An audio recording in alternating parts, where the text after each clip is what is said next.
बोलिए श्री कृष्ण महाराज की जय। तीसरा अध्याय। अक्रूर का नंद ग्राम गमन। मार्ग में उनकी बलराम श्री कृष्ण से भेंट तथा उन्हीं के साथ नंद भवन में प्रवेश। श्री कृष्ण से बातचीत और उनका मथुरा गमन के लिए निश्चय। मथुरा यात्रा की चर्चा सब ओर फैल जाने पर गोपियों का विरह की आशंका से उद्विग्न हो जाना। श्री नारद जी कहते हैं, मैथिलेंद्र, अक्रूर जी रथ पर आरूढ़ हो राजा कंस का कार्य करने के लिए बड़ी प्रसन्नता के साथ नंद गांव को गए। पुरुषोत्तम श्री कृष्ण के प्रति उनकी परम पराभक्ति थी।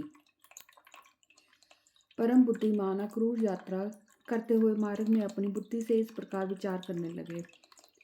अक्रूर बोले, मैंने भारतवर्ष में कौन सा पुण्य किया, निस्वार्थ भाव से कौन सा दान दिया, कौन सा उत्तम यज्ञ, तीर्थ यात्रा अथवा ब्राह्मणों की शुभ सेवा की है, जिससे आज मैं भगवान परमेश्वर श्री हरि का दर्शन करूंगा।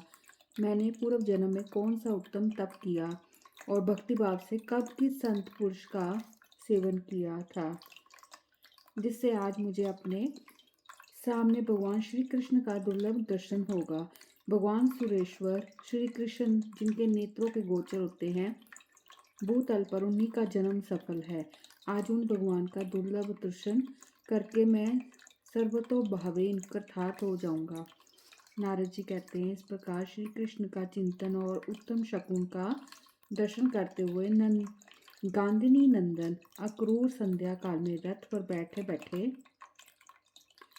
नंद गोकुल में जा पहुँचे। यव और अंकुश आदि से युक्त श्री कृष्ण चरणार बिंदों के चिन्ह तथा उनकी ललाई से युक्त धूलि कण उन्हें पृथ्वी पर दिखाई दिए। उनके दर्शन की उत्कंठा एवं भक्तिभाव के आनंद से विहल हो अक्रूर जी रथ से कूद पड़े और उन धूल कणों में लौटते हुए नेत्रों से आंसू बहाने लगे। मिथिलेश्वर, जिनके हृदय में भगवान श्री कृष्ण की भक्ति प्रकट हो जाती है, उनके लिए ब्रह्मालोक पर्यंत जगत के सारे सुख तिनके के समान तुच्छ हो जाते हैं।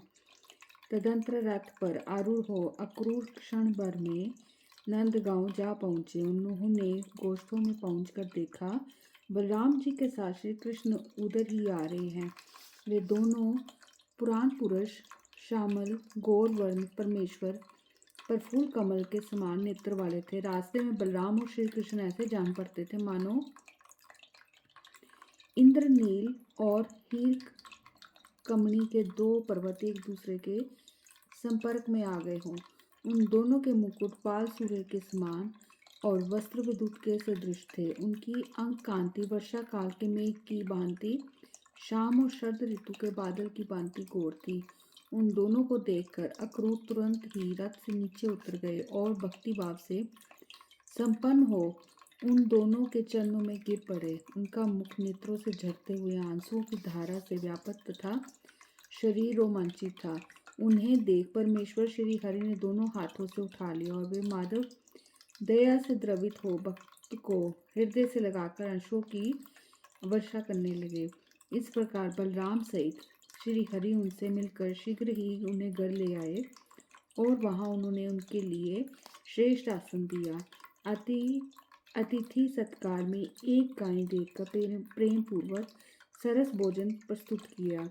नंद ने अक्रूर को दोनों हाथों द्वारा हृदय से लगाकर पूछा, अहो, तुम कंस के राज्य में कैसे जी रहे हो? किस निर्लज ने अपनी बहन के नन्हे से शिशुओं को मार डाला? वह दूसरे लोगों के प्रति दयालु कैसे होगा? नंद जी जब घर में चले गए तब श्री हरि ने उनसे माता पिता की सारी कुशल पूछी। इस प्रकार अपने बंधु बांधव यादवों का समाचार पूछकर कंस की सारी विपरीत बुद्धि के विषय में भी जिज्ञासा की। अक्रूर बोले, देव, परसों की बात है, भोजराज कंस हाथ में तलवार ले वसुदेव को मार डालने के लिए उद्यत हो गया था, किंतु नारद जी ने उसे रोक दिया था। समस्त यादव बंधु बांधव भय से विहल और दुखी हैं। भूमन कितने ही कंस के भय से कुटुंब सहित दूसरे देशों में चले गए हैं। वे आज ही यादवों को मार डालने और देवताओं की जीत लेने के लिए उद्योगशील हैं। इस पृथ्वी पर बलवान दैत्यराज कंस कुछ और भी करना चाहता है, अतः आप दोनों को जगत का अक्षय कल्याण करने के लिए वहाँ अवश्य चलना चाहिए। आप दोनों प्रभुओं के बिना सत्पुरुषों का कोई भी कार्य सिद्ध नहीं हो सकता। नारद जी कहते हैं, राजन, अक्रूर जी की बात सुनकर बलराम सहित भगवान श्री कृष्ण ने नंदराज की सलाह लेकर कार्यकर्ता गोपों से इस प्रकार कहा। श्री भगवान बोले, बंधुओं, बड़े बूढ़े गोपों के साथ बलराम सहित मैं और नंदराज भी मथुरा जाएंगे। नवो नंद और उपनंद तथा छहों वृषभानु सब लोग प्रातःकाल उठकर मथुरा की यात्रा करेंगे। अतः तुम सब लोग दही, दूध और घी आदि गोरस एकत्र करो। उसके साथ राजा को देने के लिए अन्याय उपायन भी होंगे। छकड़ों के साथ रथों को भी ठीक ठाक करके शीघ्र तैयार कर लो। नारद जी कहते हैं, ये सुनकर कार्य करने वाले सब गोपों ने घर घर में जाकर गोपियों के सुनते हुए वह सारा कथन ज्यों का त्यों दोहरा दिया। ये सुनकर गोपियों का हृदय उद्विग्न हो गया। वे भावी विरह की आशंका से विह्वल हो गई और घर घर में एकत्रित हो वे सबके सब परस्पर इसी विषय की बातें करने लगी। नृपेश्वर महात्मा श्री कृष्ण के प्रस्थान की ये बात वृषभानु वर के घर में भी पहुंच गई। प्रियतम चले जाएंगे। ये समाचार भरी सभा में अकस्मात सुनकर वृषभानु नंदिनी अत्यंत दुखित हो गई। वे हवा की मारी हुई कदली की भांति पृथ्वी पर गिर पड़ी और मूर्छित हो गई। किन्हीं गोपियों की मुखशिरी अत्यंत मलिन हो गई। हाथ की अंगूठियां कलाइयों के कंगन बन गई। उनके केशों के बंधन ढीले हो गए और उनमें गुथे हुए फूल शीघ्र ही शिथिल होकर गिर पड़े। वे गोपियां चित्रलिखी सी खड़ी रह गई। नृपेश्वर, कुछ गोपियां अपने घर में श्री कृष्ण गोविंद हरे मुरारे यूं कहती हुई अत्यंत विह्वल हो गई और घर के सारे काम काज छोड़कर गोपी की भांति, योगी की भांति ध्यान नंद में मगन हो गई। राजन, कुछ गोपियां समर्थ रही। वे एकत्रित हो एक साथ आपस में इस प्रकार बातें करने लगी। बात करते समय उनके कंठ गद हो गए थे और वाणी लड़खड़ा रही थी। उनके नेत्रों से स्वतः अश्रुधारा प्रवाहित होने लगी। गोपियां बोली, अहो, अत्यंत निर्मोही जन का चरित्र बड़ा विचित्र होता है। वह कहने योग्य नहीं है। निर्मोही मनुष्य मुंह से तो कुछ और कहता है, परंतु हृदय में कुछ और भाव रखता है। उसके मन की बात तो देवता भी नहीं जानता, फिर मनुष्य कैसे जान सकता है। रास में उन्होंने जो जो बात कही थी उस सब को अधूरी ही छोड़कर वे चले जाने को उद्यत हो गए हैं। अहो, हमारे इन प्राण वल्लभ के मथुरापुरी चले जाने पर हम सबको कौन कौन सा कष्ट नहीं होगा। बोलिए श्री कृष्ण महाराज की जय। चौथा अध्याय। श्री कृष्ण का गोपियों के घरों में जाकर उन्हें सांत्वना देना और मार्ग में रथ रोककर खड़ी हुई गोपांगनाओं को समझाकर उनका मथुरापुरी की ओर प्रस्थित होना। श्री नारद जी कहते, राजन, इस प्रकार मिथिलेश्वर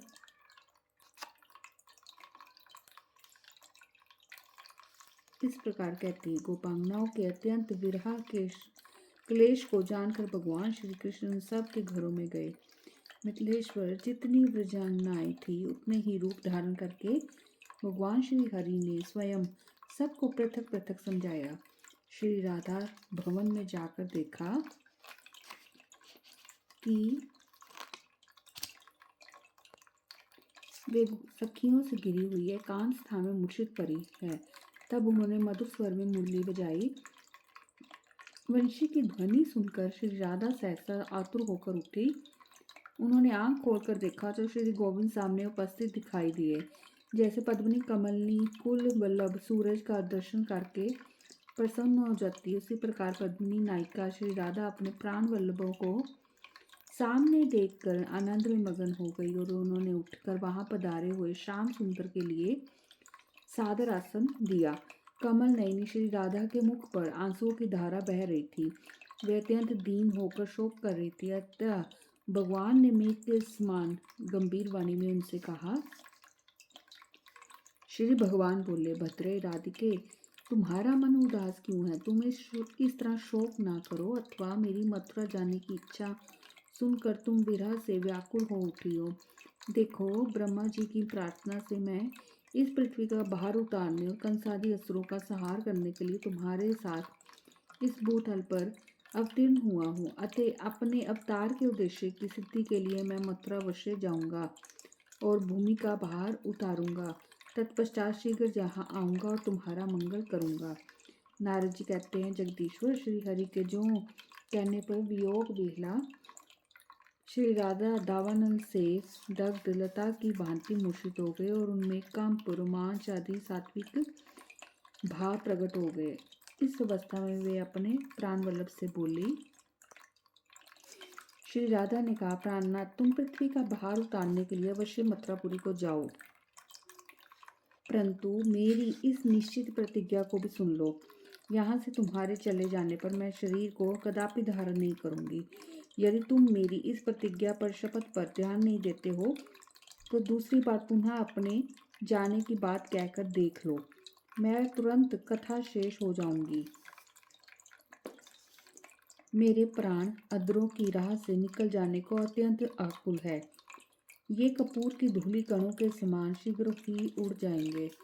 श्री भगवान बोले, राधिके, मैं वेद स्वरूपा अपनी वाणी को तो टाल देने में समर्थ हूँ, किंतु अपने भक्तों के वचन की अवहेलना करने की शक्ति मुझ में नहीं है। पूर्व काल में गोलोक में जो कला हुआ था, उस समय दिए गए श्री दामा के शाप से मेरे साथ तुम्हारा 100 वर्षों तक वियोग अवश्य होगा, इसमें संशय नहीं है। कल्याणी राधिके, शोक ना करो, मैंने तुम्हें जो वरदान दिया है उसको स्मरण करो। प्रत्येक मास में वियोग दुख की शांति के लिए एक दिन मेरा दर्शन तुम्हें प्राप्त होगा। श्री राधा ने कहा, अरे, प्रत्येक मास में एक दिन मेरी वियोग व्यथा को शांत करने के लिए यदि तुम दर्शन देने नहीं आओगे तो मैं असह दुख के कारण अपने प्राणों को अवश्य त्याग दूंगी। लोकाभिराम, जन भूषण, विश्वदीप, मदन मोहन, जगत के पाप ताप को हर लेने वाले अनंत कंद यदुकुल नंदन नंद किशोर, आज मेरे सामने आपके आगमन के विषय में शपथ खाओ। श्री भगवान बोले, रंभोरु राधे, यदि तुम्हारे वियोग काल में प्रति मास एक दिन मैं तुम्हें दर्शन देने के लिए ना आऊं तो मेरे लिए गौओं की शपथ है। मैंने जहाँ जो कुछ कहा है, मेरे उस वचन को तुम संशय रहित और निष्कपट समझो। जो बिना किसी हेतु के निश्चल भाव से मैत्री को निभाता है, वही पुरुष धनतम है। जो मैत्री स्थापित करके कपट करता है, वह स्वार्थ रूपी पट से आच्छादित लंपट नट मात्र है, उसे धिक्कार है। जैसे यहाँ कर्मेंद्रियां रस, रूप, गंध, स्पर्श एवं शब्द को नहीं जान पाती, उसी प्रकार जो काम भाव रखने वाले मुनि हैं, वे उस निरपेक्ष स्वरूप एवं निर्गुण गूढ़ परम सुख को किंच मात्र भी नहीं जानते हैं।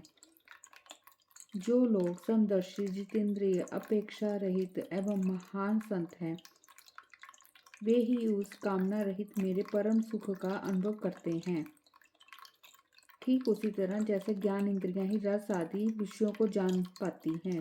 भामिनी, मन के सारे भाव पारस्परिक है, एक दूसरे की अपेक्षा रखते हैं, इसलिए किसी एक ही तरफ से प्रीति नहीं होती, दोनों ही ओर से हुआ करती है। अतः सबको अपनी ओर से मेरे प्रति प्रेम ही करना चाहिए। इस भूतल पर प्रेम के समान दूसरी कोई वस्तु नहीं है। राधे, जैसे बंडीर वन में तुम्हारा मनोरथ सफल हुआ था, उसी प्रकार फिर होगा। सत्पुरुषों द्वारा जिस हेतु रहित प्रेम का आश्रय लिया जाता है, उसे भी संत महात्मा निर्गुण ही मानते हैं। जो लोग तुम राधिका और मुझ केशव में उसी प्रकार भेद की कल्पना नहीं करते, जिस प्रकार दुग्ध और उसकी धवलता में भेद संभव नहीं है, वे निष्काम भाव के कारण उदित हुई भक्ति से युक्त महात्मा पुरुष ही मेरे उस पर ब्रह्मा पद को प्राप्त होते हैं। रंभोरु, जो कुबुद्धि मनुष्य इस भूतल पर तुझ राधिका और मुझ केशव में भेद दृष्टि रखते हैं, वे जब तक चंद्रमा और सूरज की सत्ता है तब तक कालसूत्र नरक में पड़कर दुख भोगते हैं। श्री नारद जी कहते, राजन, इस प्रकार श्री राधा तथा समस्त गोपीगणों को आश्वासन दे नीति कुशल भगवान गोविंद नंद भवन में लौट आए। तदंतर सूर्योदय होने पर नंद आदि गोप छकड़ों द्वारा भेंट सामग्री भेजकर स्वयं रथारूढ़ हो वे सब के सब श्री मथुरापुरी को गए। बोलिए श्री कृष्ण महाराज की जय। ओम नमो भगवते वासुदेवाय नमः। ओम नमो भगवते वासुदेवाय नमः। ओम नमो भगवते वासुदेवाय नमः। ओम नमो भगवते वासुदेवाय नमः। ओम नमो भगवते वासुदेवाय नमः। ओम नमो भगवते वासुदेवाय नमः। ओम नमो भगवते वासुदेवाय नमः। ओम नमो भगवते वासुदेवाय नमः। ओम नमो भगवते वासुदेवाय नमः। ओम नमो भगवते वासुदेवाय नमः। ओम नमो भगवते वासुदेवाय नमः। बोलिए श्री कृष्ण महाराज की जय।